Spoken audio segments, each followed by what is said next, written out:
안녕하세요, 사바사입니다. 최근 온라인 커뮤니티에서 와이프 재산 기여도 없는데 공동명의 해달라면 해주나요? 라는 제목의 게시물이 올라왔었습니다. 내용을 간단히 요약하면 이거예요. 남편이 결혼 전부터 모은 돈으로 대출 없이 자가집을 마련해서 결혼 생활을 시작했고, 아내는 혼수 하나 없이 몸만 와서 전업주부로 지냈다는 겁니다. 그런데 이번에 더 좋은 곳으로 이사를 가려고 하니까 아내가 새로 사는 집은 당연하다는 듯이 공동명의를 요구했다는 건데요. 글쓴 이는 결혼 1년차 정도 되었고 아내에게 생활비를 별도로 주고 있었다고 합니다. 저는 처음에 이 기사를 보면서 이게 논란거리인가? 당연히 아내가 결혼할 때 아무것도 가지고 온 게 없으니 공동명의는 아니라고 생각을 했는데, 생각보다 댓글로 의견이 분분하더라고요. 댓글을 보면 사랑하면 공동명의 해줄 수 있지 않냐, 남편이 그 정도도 못 해주냐, 와 아내가 정말 뻔뻔하다, 가게에 기여한 게 없는데 요구하는 건 말도 안 된다 라는 의견으로 크게 나눠지는 거예요. 근데 이게 의견이 나눠질 일이냐고. 사랑하면 공동명의 해줄 수 있지 않냐는 의견은 사랑을 돈으로 환산할 수 있냐, 사랑하면 그냥 해줘라인데, 아니 오히려 본인들이 사랑을 돈으로 환산을 하니까 공동명의를 해달라는 거 아닙니까? 공동명의 이런 거 없어도 사랑하고 잘 사는 사람들 많은데 정말 이해가 가진 않습니다. 적어도 아내가 혼수를 해온 것도 아니고 남편이 집과 혼수까지 전부 해서 결혼 생활이 시작되었는데 아무것도 없이 몸만 와서 재산 공동 명의까지 요구했다는 것은 정말 요즘 사회적 인식이 말도 안 되게 변했구나 생각이 들어서, 오늘은 결혼할 때 재산을 공동 명의를 절대 하면 안 되는 이유에 대해서 이야기해볼까 합니다. 가장 큰 문제는 관계가 끝났을 때 발생합니다. 근데 분명 여기서 결혼하기 전에 관계가 끝날 거를 생각하냐라는 형님들 분명히 계시죠? 형님들이 결혼 생활을 착실히 해도 부부 관계가 배우자의 잘못으로도 관계가 정리될 수도 있다는 겁니다. 예를 들어 남편 이름으로 대출까지 받아가며 힘들게 집을 샀는데 아내가 바람펴서 이혼을 하게 됐다고 쳐요. 그런데 명의가 공동명의면 내 잘못이 없어도 법적으로 재산의 절반은 그냥 넘어가게 되는 겁니다. 최악의 경우 재산은 절반을 떼어주면서도 빚은 나 혼자 갚아야 하는 거예요. 아니 이게 무슨 소리냐, 아내가 바람펴서 이혼하게 된다면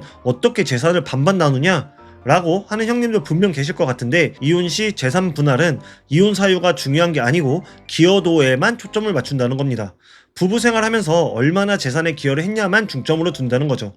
이혼 사유에 대한 정신적 피해 보상은 재산 분할과 별도로 위자료로 나중에 청구하셔야 합니다. 근데 아시겠지만 우리나라는 가사 관리에 대한 기여도를 매우 높게 쳐주는 경향이 있어서 거의 반 이상은 떼어줘야 한다고 생각해야 합니다. 근데 여기서 더욱더 최악인 건, 만약 부모님이 도와주신 돈으로 집을 산 거라면요, 공동 명의를 했다가 이혼하면 그건 우리 부모님 재산까지 절반을 그대로 상대방에게 넘겨주는 결과가 될 수 있어요.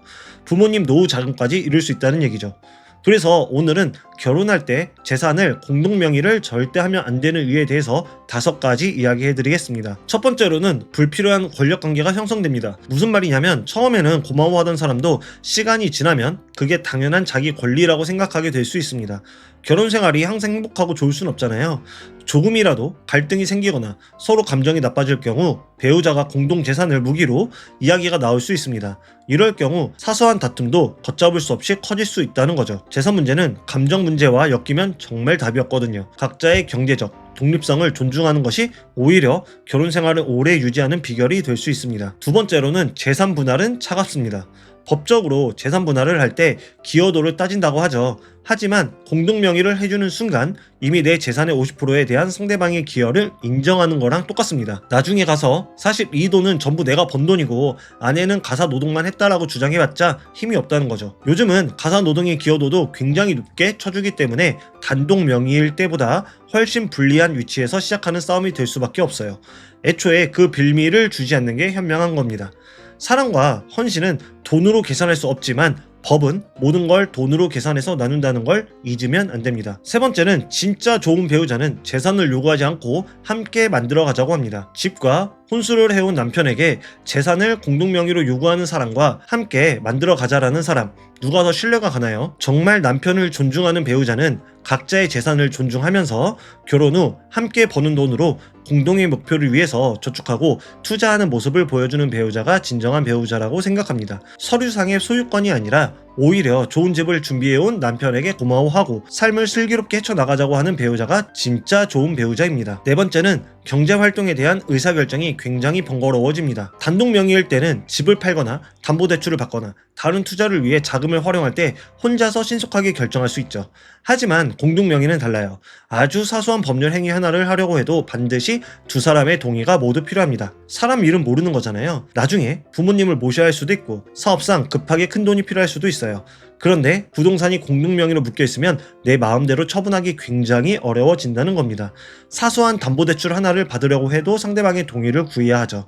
만약 한쪽이 반대하면 아무것도 할 수가 없습니다. 마지막으로 이혼 시 협상의 무기로 악용될 수 있습니다. 이혼 과정이 되면 사람들은 굉장히 냉정해지고 자기 이익을 최우선으로 생각하게 됩니다.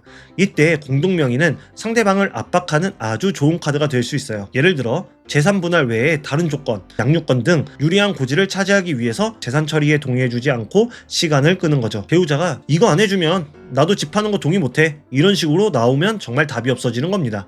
법과 제도는 감정을 고려해주지 않거든요. 등기부등본에 이름이 올라가는 순간 그건 그냥 법적 권리가 되는 겁니다.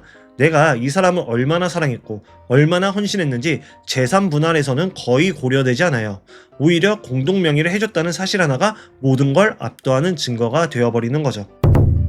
물론 공동명의가 좋은 점도 있긴 합니다. 부부가 재산을 같이 소유하니까 아내 입장에서는 남편에 대한 믿음이 커질 수도 있겠죠. 또 양도세나 종부세 같은 세금 아끼는 효과도 분명히 있을 수 있습니다.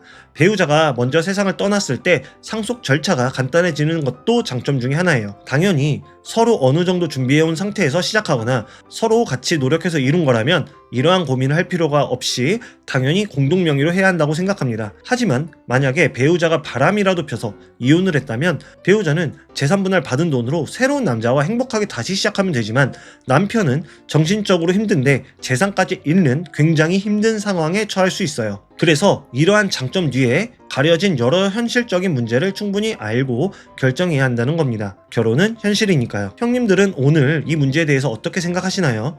오늘의 영상을 보시고 하나라도 공감이 되셨다면 구독과 좋아요 부탁드리고 채널명처럼 사람마다 사바 차이기 때문에 여러분의 의견을 댓글로 자유롭게 남겨주세요. 감사합니다. 오늘도 시청해주셔서 감사합니다. 구독과 좋아요 부탁드립니다.